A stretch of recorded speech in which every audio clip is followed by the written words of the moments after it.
এই এক্সিস্টিং অবস্থায় যেগুলো ছিল আপনার এইখান দিয়ে আপনার ইয়াটা ছিল, দরজা ছিল, জি জি জি। তো এইখানে দরজাটা থাকাতে আমার একটা মেজর সমস্যা হচ্ছিল যে প্রাইভেসি দিতে পারতেছিলাম না আমি। কারণ প্রাইভেসি কি আমার তখন এই দরজা বরাবর আপনার ব্যাটটা চলে আসছে, ব্যাসটা চলে আসতেছে, ওরিয়েন্টেশনটা সমস্যা হচ্ছে। আবার দেখা যায় আমি যদি সাপোজ এই জায়গাতেও দিই, এই জায়গাতে দিলেও আপনার ওই দরজা দিয়ে কিন্তু দেখা যাচ্ছে।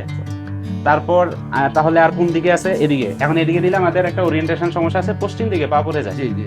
তো আপনার সাথে তখন আমি ওটা কনসাল্ট করলাম যে ভাইয়া এরকম তো একটা সমস্যা হচ্ছে, আমরা তো যেহেতু টয়লেটগুলো ভাঙতেছি, তাহলে আমরা আরেকটা কারেকশন করি।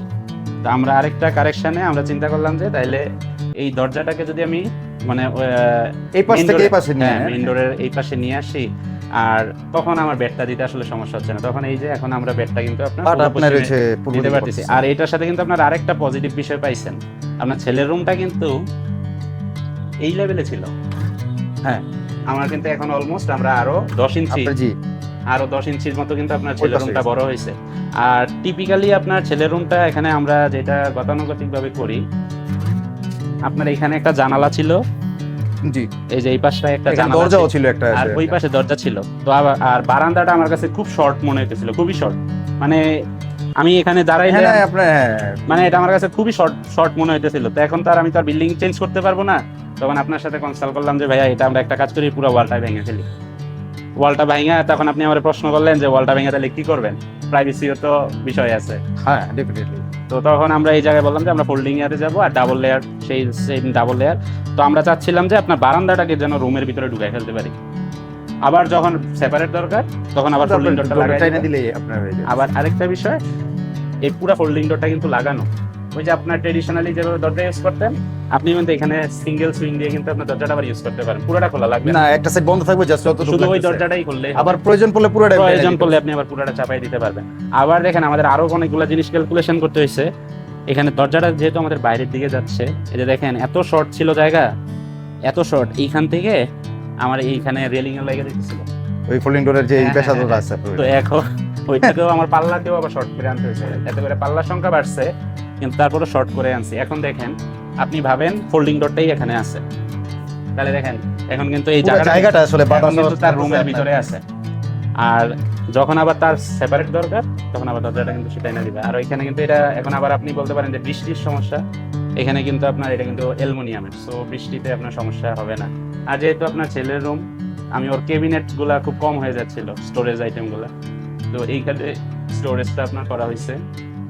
তো আর উপরের সাইডটা স্টোরেজ কম চলে আসতেছিল, তো উপরে। আর এখানে আমি চাচ্ছিলাম যে একটা সিটিং অ্যারেঞ্জমেন্ট থাকুক, ও এখানে মাঝে মাঝে বিকেলবেলা বসে যেন, বা অনেক সময় শুয়ে শুয়ে অনেকে পড়ে, হ্যাঁ ঠিক আছে, গল্পের বই পড়ে, তো এইখানে যেন শুয়ে শুয়ে পড়তে পারে। আর এইখানে আপনার রিডিং ডেস্কটা রাখা হয়েছে, মানে এরকম এই যে ইয়া করে পার্ট পার্ট করা থাকবে, মানে ফুল ডয়ারটা সেভাবে থাকবে না, অনেকগুলো জিনিস আলাদা আলাদা করে রাখতে পারবে। ধরেন এখানে পেন্সিল কলমগুলো রাখছে, ওইখানে ওর কিছু শার্পনার, ইরেজার বা ধরেন আপনার রিজবেন থাকলো, যেগুলো মানে ওই তো ইয়া করে রাখবে আর কি, সাজারে। বার এইটা একটু বড় রাখছি, যদি ও খাতা বা অন্য কিছু রাখতে চায়, ডায়েরি এখানে থাকবে আর কি। আর আরেকটা জিনিস আমরা এখানে করা হয়েছে, অনেক সময় এইখানে লাইট থাকবে, এবং এটা আমি যে খুব ফাংশনাল, আমি আপনাকে একটা ভিডিও দেখাবো। মানে এইখানে ওরা কোনো লাইট রুমে কোনো লাইট লাগানো লাগবে না, ও পড়তেছে না, জাস্ট ওর ফোকাসটা যেন রিডিং টেবিলের দিকে থাকে। এইখানে যে লাইটটা দেওয়া হয়েছে, এই লাইটটা এতে করে দেখা যাবে যে ওর চোখে আলোটা কম লাগবে, ঠিক আছে, শুধু ওর বইয়ের দিকে ফোকাসটা থাকবে। এবং রাতের অন্ধকারে যে এই পাশ দিয়ে আমরা লাইট, এই পাশেও লাইট দেবো, যাতে এখানে একটা লাইটিং ইফেক্ট আসে আর কি। না না, ওইটা আছে, ওইটা আছে, এখানেও আরেকটা থাকবে। এবং এগুলো সব সুইচ বিছানার পাশে, হ্যাঁ বিছানার পাশে। এটা কি হ্যাঙ্গিংটা দিবেন যে? ও না না না না না না, এটা শুধু মানে বেড উইথ বেড। এটা হ্যাঁ, এটা এখানে হইছে আপনার এইখান থেকে একটা আলো বের হবে, বুঝছেন, মানে ওই যে স্টুডিও টাইপ। হ্যাঁ স্টুডিও টাইপ। আপনি দেখেন আপনার বাসা কিন্তু ছোট, কিন্তু ট্রাই করছি স্টুডিও টাইপ করে করার। আর এইখানে ওই যে আমরা বলছিলাম, এটা তো আমরা খুলে ফেলবো, খুলে এখন আমাদের আরেকটা চিন্তা, সেম কনসেপ্ট, ওইটার মতো করতে পারি কিনা না বোঝা যায়। কিন্তু এখানে একটু ওই টয়লেট থেকে এই টয়লেটটা আবার একটু ডিফারেন্ট আছে। এটার শাওয়ারটা কিন্তু এই পাশে লেফটে দিছি, মিডলে সম্ভবত বেসিনটা থাকবে, আর রাইটে হচ্ছে আর ইয়াটা হইছে কমোড হইছে। এটা তো আমি আপনার ওই যে কনসেপ্টটা, dry zone, semi wet zone আর ওয়েট জোন, এটা কিন্তু আপনার ইয়া করা হইছে। আর তো এখানে দেখেন যে কেউ উঠতে পারবে, উঠে আপনার গিজার সার্ভিস করা লাগবে, সার্ভিস করে চলতে পারবে। আবার এই পার্টটায় এই কিছুটা স্টোরেজ হিসাবে ইউজ করতে পারবেন, জিনিসপত্র রাখতে পারবেন। ও এখানে আমরা আমার এয়ার পাস দেবো, এখানে ভিতরে যে হিটটা হবে, অনেক সময় আপনার গিজারটা যখন অন হবে হিট হবে, তো হিটটাও যেন রিলিজ হইতে পারে, এই জন্য আমরা এই ইয়ার ভিতরে ওই দরজাটার মধ্যে এয়ার পাস দিয়ে দেবো। তো এই যে দেখেন ছোট ছোট ছোট ছোট জিনিস না, এটা ইফেক্টিভ আসলে এটা। এই যে আমরা ছোট ছোট জিনিসগুলো আমাদের আসলে চিন্তায় রাখতে হয় আর কি, বুঝছেন? কারণ ওই যে বললাম আবারও একটা বিষয় যে আসলে একজন ওয়ার্কারের কাজ আর একজন টেকনিক্যাল পার্সনের কাজ quite different, result outcome totally different, অনেক ডিফারেন্ট। আরেকটা জিনিস দেখেন, মিস্ত্রিরা কিন্তু আসলে আমরাও মিস্ত্রি দিয়ে কাজ করে, আমরাও মিস্ত্রির বাইরে ছাড়া তো আমি নিজে কাজ করবো না, না কিন্তু ও আমার কমান্ড ফলো করে কাজ করে। দেখেন ইউরোপে থেকে আসছেন আর দেশে আসছেন, আপনি আপনার কাছে কি কি ফিল হয় যে আমাদের কি কি লিমিটেশন আছে? Lots of things. একটা এক্সাম্পল বলেন।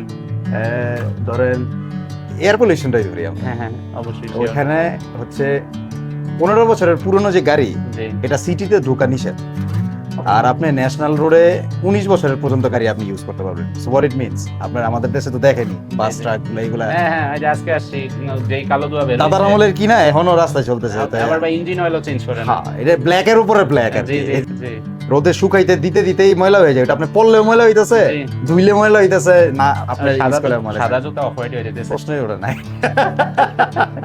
আপনি ইউরোপে সাদা জুতা পরে বেরোবেন, আপনার জুতার তলাই থাকবে পরিষ্কার। আমরা ডেফিনেট ওইটাই আপনার এই দৈনন্দিন জিনিসপত্রের ওইরকম কোনো ইফেক্ট পড়ে না, যেটা বাংলাদেশে আপনি এক জোড়া জুতা পরে বিয়ে খাইতে গেলে ওইটা দেওয়া রিটার্ন আইছে, এইটার মোছার জন্য 1 ঘন্টা 1.5 ঘন্টা তো অনেক আরেকটা যদি আপনাকে ইয়া করি, এখন সাপোজ ধরেন ওইখানকার যে আর্কিটেকচারটা আর আপনার এই এলাকারই বলি, ওইখানকার আর্কিটেকচারটা আর আপনার এইখানকার আর্কিটেকচারটা আপনার কাছে কেমন ফিল হয়? ওইটা তো টোটালি ডিফারেন্ট ইকুইপমেন্টস, কারণ জি। ওইখানে আপনার এনভায়রনমেন্ট আর আমাদের এখানে তো ডেন্সলি পপুলেটেড কান্ট্রি, জি, জি, হুইচ ইজ জি। মোস্ট জি। মানে ইম্পর্টেন্ট প্রবলেম আমি মনে জি, জি, করি। হ্যাঁ, অবশ্যই, আর অবশ্যই। জায়গা কম, আপনার মানুষ বেশি, জি, আর জি। ওইখানে জায়গা বেশি মানুষ কম। মানুষ কম, হ্যাঁ হ্যাঁ, ওদের তো So, সিটি ডেড হয়ে যায়। হ্যাঁ, ওইখানে দেখা গেছে ওরা যে বাড়িগুলো বানায় ম্যাক্সিমাম গুলো ডুপ্লেক্স, জি। বাট ওদের যেহেতু স্নো পড়ে, হ্যাঁ এই যে একটা কনসেপ্ট আমাদের দেশে এসে হ্যাঁ। সবাই ইউরোপ থেকে আসলে ফার্স্ট কনসেপ্ট হয়েছে এরকম স্লোপ প্রুফ দিতে হবে। আর স্লোপ প্রুফটা ইউরোপে কেন ইউজ করতেছে এটা আপনি আগে জানেন। হ্যাঁ, ওইখানে স্নো পড়ে ওটা যাতে লোড বাইরে ওদের না যায়। কাজের জন্যই কিন্তু আপনার হ্যাঁ। ওরা আবার এটাতে কিন্তু সোলার প্যানেলও দুই সাইডে দুইটা লাগাই জি, জি, দিচ্ছে। জি। আচ্ছা, ওদের এক কাজে আপনার সাথে দুই- আমি সোলার নিয়ে কথা বলছিলাম যে হ্যাঁ আপনার ওই পার্সনটাকে আমি নিয়ে